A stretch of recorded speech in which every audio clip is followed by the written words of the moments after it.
안녕하세요. 여러분 혹시 콴다라고 아세요? 잘 못 들어보셨다고요? 그럼 혹시 파파고는 아세요?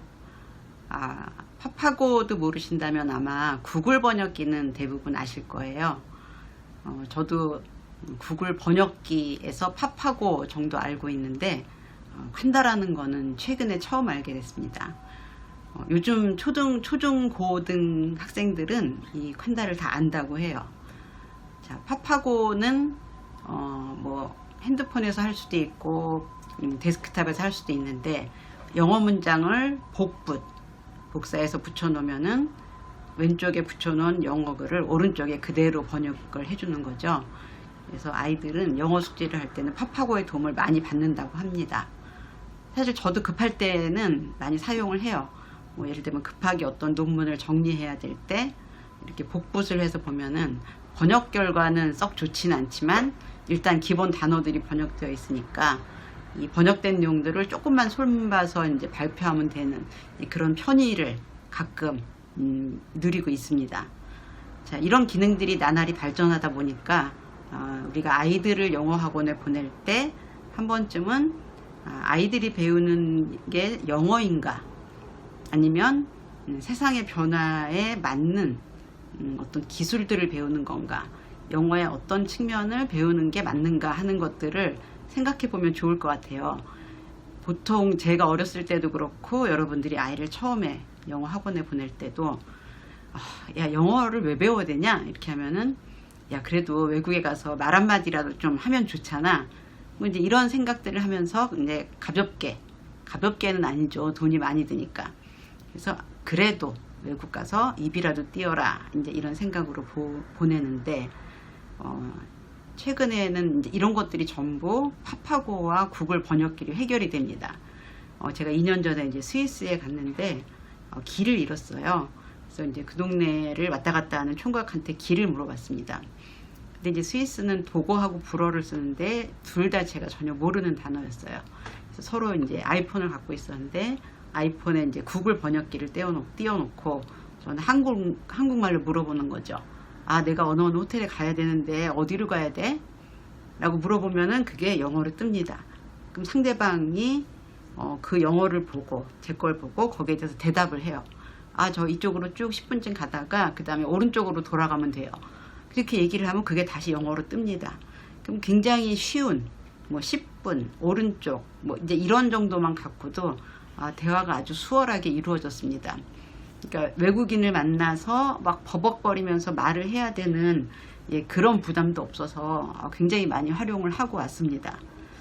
근데 이제 그때 다녀와서 제가 느낀 건 영어를 우리가 정말 목숨 걸고 어려서부터 배우는데, 내가 영어를 직접 활용하는 직장이 아니면 굳이 그렇게까지 영어 공부를 많이 해야 하나 하는 회의가 들었습니다. 일단 이제 아이를 키우는 중이라면 중학교 때부터 뭐 혹은 초등학교 때부터 영어 시험이 있죠. 수능에 필요한 정도의 공부는 해야 될 것 같아요. 어차피 수능을 봐야 되니까. 자, 그런데 이제 세상에 나갔을 경우에 영어를 내가 꼭 다른 사람보다 잘해야 된다, 이런 상황은 생각보다 이렇게 많지는 않아요. 뭐 외국계 회사나 외국 사람들을 많이 상대해야 될 경우에는 정말 네이티브 스피커처럼 해야 되겠지만, 그걸 제외하면 메뉴를 읽는다든지 상대방이 잘난 척하면서 하는 영어 단어를 알아들으면 되지 않을까 싶은데요. 또 뭔가를 배우는 속도는 급할 때 제일 빨리 배웁니다. 왜 우리 영화나 TV에서 연예인들이 나와서 갑자기 이제 외국인 행세를 할 때 그 사람이 원래 외국 출신은 아닌데 이 영화 촬영을 앞두고 막 급하게 배웠다 그러잖아요. 그래서 단기간에 빡세게 배우는 것도 굉장히 효율적인 방법이 아닌가 저는 생각을 하는데요. 이렇게 이제 인공지능 기술이 많이 발달하면서 외국어를 듣거나 말하거나 뭐 이해하기나 쓰기가 옛날보다 훨씬 더 쉬워졌습니다. 예전에는 뭐 외국 영화를 하나 볼라치면은 막 듣느라고 애썼고, 그 다음에는 자막이 술술 나오고, 그 다음에는 내가 이걸 통해서 외국어를 공부하고 싶다 그러면은 영어하고 한글 자막이 동시에 뜹니다. 자료가 없어서 공부를 못한다는 거는 요즘은 다 거짓말인 것 같아요. 그리고 말하기는 저는 이제 말에 워낙 자신이 없기 때문에 그냥 한국말로 해서 거기서 이제 영어로 하기 시키면 또 정말 좋은 발음으로 말을 해주더라고요.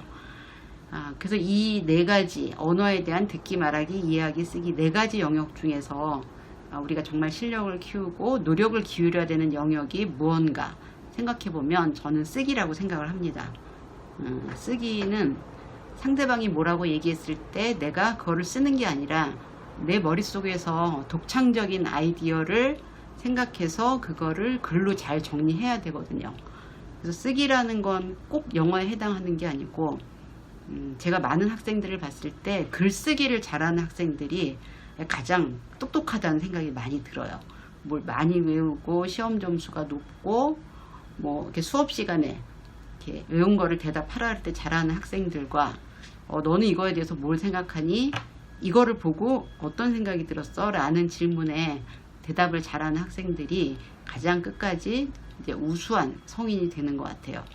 그래서 쓰기, 영어 아니라 한국말도 마찬가지인 것 같아요. 라이팅이라고 하죠. 쓰기라면 꼭 이제 글씨를 쓰는 것 같으니까 장문이 언어와 관련된 영역에서는 가장 중요한 학습이라고 생각하고요. 장문을 잘하려면 알고 있는 지식이 많고 창의적으로 생각할 수 있어야 됩니다. 뭐 알고 있는 지식은 뭘 보거나 뭐 듣거나 하는 걸로 되고, 그 다음에 이제 사고 능력인데, 여기에서 핵심적인 방식은 저는 독서라고 생각을 해요. 독서. 그러니까 뭐 영어로 막 책을 줄줄 읽고 라이팅을 하면 좋겠지만 그건 그 글쓰기의 핵심은 아니고요.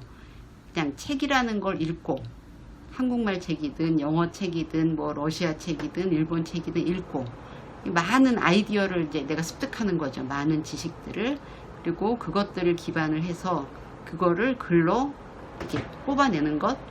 근데 뽑아내는 것도 꼭 영어일 필요는 없는 거죠. 한국말로 하면은 그걸 잘 번역한 사람이 하면 되는 거기 때문에 이 언어 학습의 기본은 어떤 외국어를 배운다기보다는 글쓰기가 핵심이 아닌가 싶고요.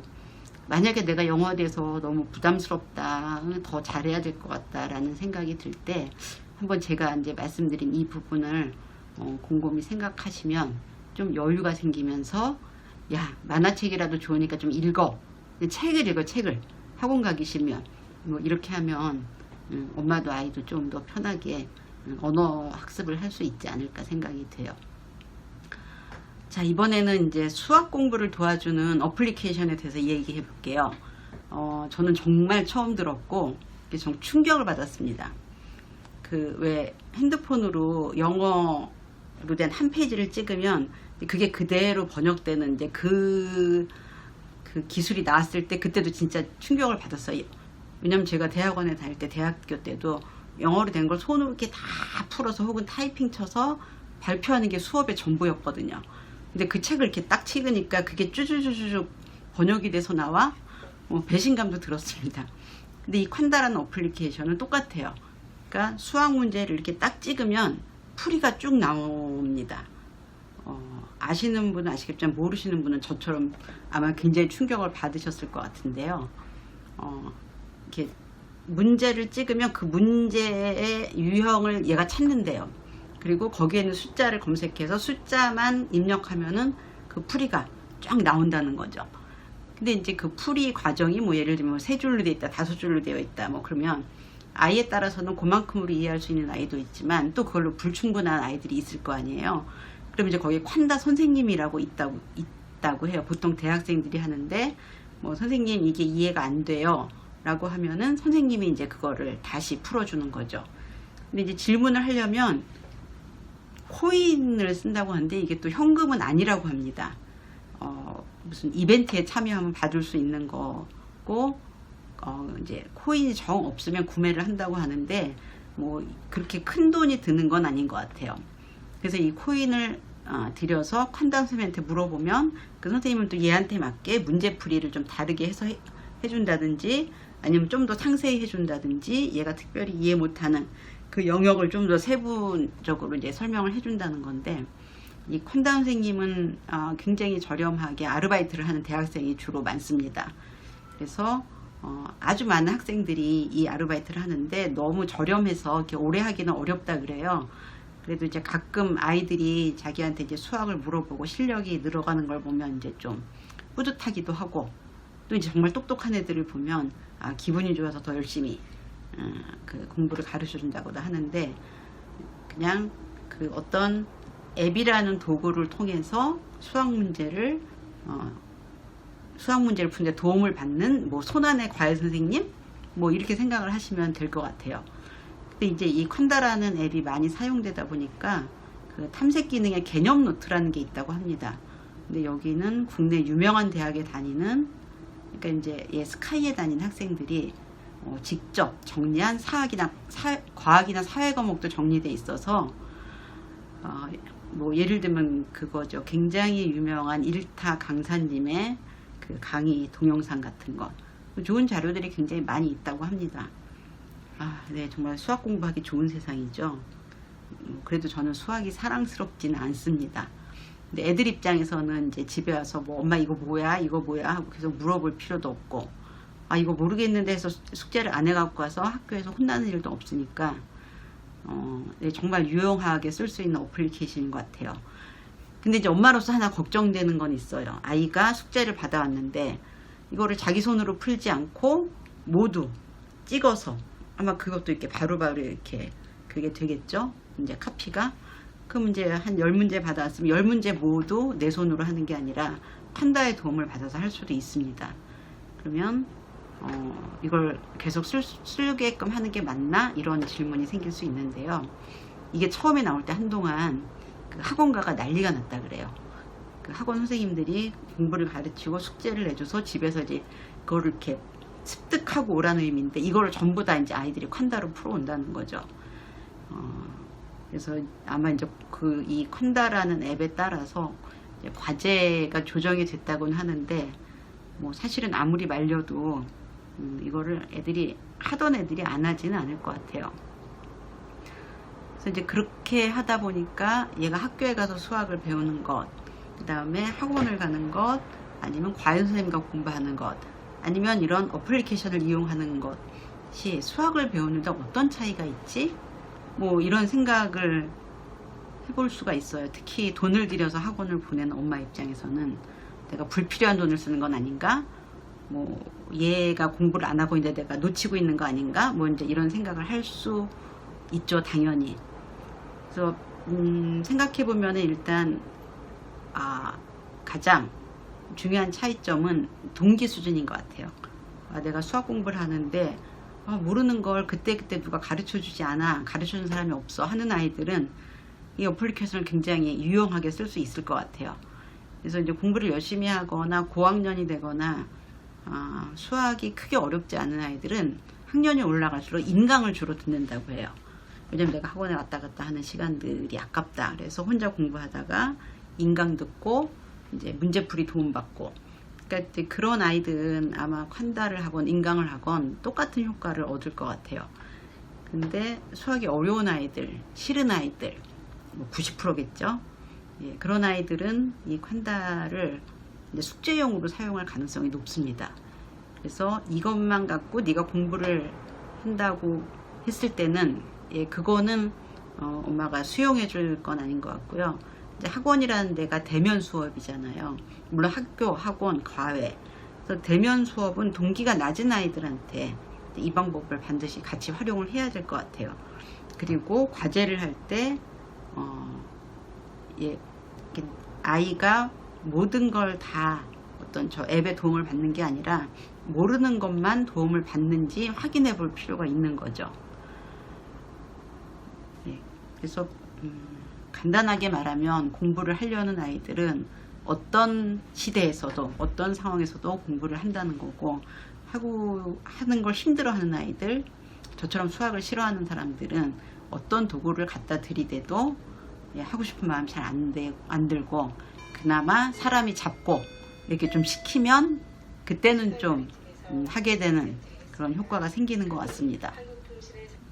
자, 그러면 과연 우리 아이가 지금 이런 어플리케이션을 활용하고 있는지 궁금하실 텐데요. 이제 휴대폰을 보면 거기에 파란색하고 초록색으로 된 새 모양, 그리고 파파고라고 써 있는 게 파파고 영어를 번역해 주는 어플리케이션입니다. 그 다음에 황색과 흰색으로 된 동그라미 모양 깔끔하게 있는 것이 콴다라고 해요. 그래서 한번 이제 휴대폰을 보시고요. 그게 딱 나타났다고 해서 두근두근 얘가 숙제를 베꼈구나 라든지 지임으로 안 하는구나 하실 필요는 없고요.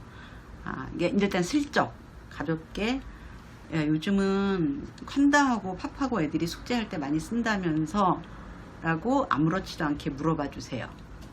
근데 이러면 이제 얘는 별로 관심이 없는 거고요. 몰라 라고 하면은 뭔가 좀 긴장할 수 있습니다. 그래서 근데 이제 거기서 너는 하니 안 하니 그거 보고 베끼는 거 아니니 뭐 이제 이렇게 말씀하시지 마시고요. 근데 그게 뭐 좀 도움이 되는 점이 있으니까 애들이 쓸 거 아니야. 그걸 쓰면 어떤 게 좋대? 네 주변에는 그런 거 쓰는 애 없니? 라고 그냥 이렇게 같이 대화한다는 그런 느낌으로 얘기를 하시면 아이가 조금 솔직하게 얘기를 할 수 있습니다. 너가 썼을 때는 그럼 주로 어떤 때 써? 이렇게 하면은 뭐 숙제를 이렇게 할 때 뭐 숙제가 너무 많아 라든지 어려운 게 많아 이제 이렇게 아이가 얘기할 수 있어요. 근데 이렇게 분명하게 어려운 게 많다거나 양이 많다고 할 때는 이 아이가 이 어플리케이션의 도움을 받지 않으면 할 수 없을 정도의 숙제를 받아오고 있을 수 있거든요. 그래서 이럴 때는 학원에 좀 가보시는 게 필요합니다. 이렇게 양이 너무 많거나 어려운데 그걸 안 해가면 혼나. 그러면 뭐 옛날이나 지금이나 아이들은 누구나 어떤 방법을 낼 수밖에 없거든요. 그래서 숙제의 양을 이번 기회에 한번 확인을 해 보시고요. 그 다음에 한번 확인해 볼 거는 내가 지금 돈을 써서 좋은 학교에 보내고 있는데 비싼 선생님을 쓰고 있는데 이 동네로 내가 일부러 이사 왔는데 라고 생각은 하시지만 사실 그런 자원들을 활용해서 애들이 꼭 능력을 키우는 게 아닐 수도 있다라는 생각을 한번 해보세요. 왜냐면 콴다든지 뭐 인강이든지 다 사실은 가장 좋은 질의 교육 어떤 컨텐츠를 제공한다고 하거든요. 이게 전국적으로 쓰는 걸수록 더 그런 걸 텐데 어쩌면 아이들은 그런 더 비싼 도구를 이용해서 그냥 문제를 풀어내는 기술만 배우고 있을 가능성이 있습니다.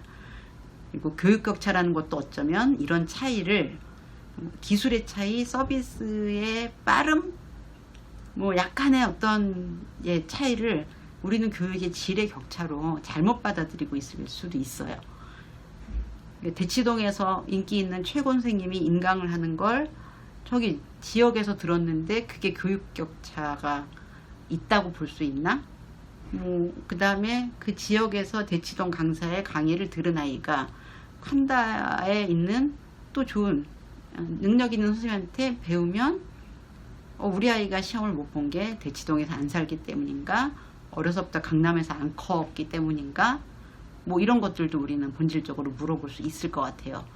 저는 사실 그 교육격차, 지역에 따른 교육격차에 대해서 좀 의문이 많은 사람입니다. 그래서 문제풀, 뭐 교육을 제공해 줄 수 있는 어떤 실력 있는 교사, 뭐 이런 것들은 제가 볼 때는 전국적으로 많이 평준화가 된 것 같아요. 자, 그래서 이번 기회를 통해서 콴다, 파파고 이름도 귀엽죠. 이 영상을 보시고 지금부터 아이가 하는 숙제가 정말 영양가 있는 것인지, 문의만 하는 것인지, 얘한테 맞는 학원에 보내고 있는 것인지, 학원에서 과제는 적절하게 내주고 있는지를 한번 확인해 보시면 좋을 것 같습니다. 지금까지 시청해 주신 여러분께 감사드리고요. 나가시기 전에 좋아요, 구독 한번 꼭 누르고 가시기 바랍니다.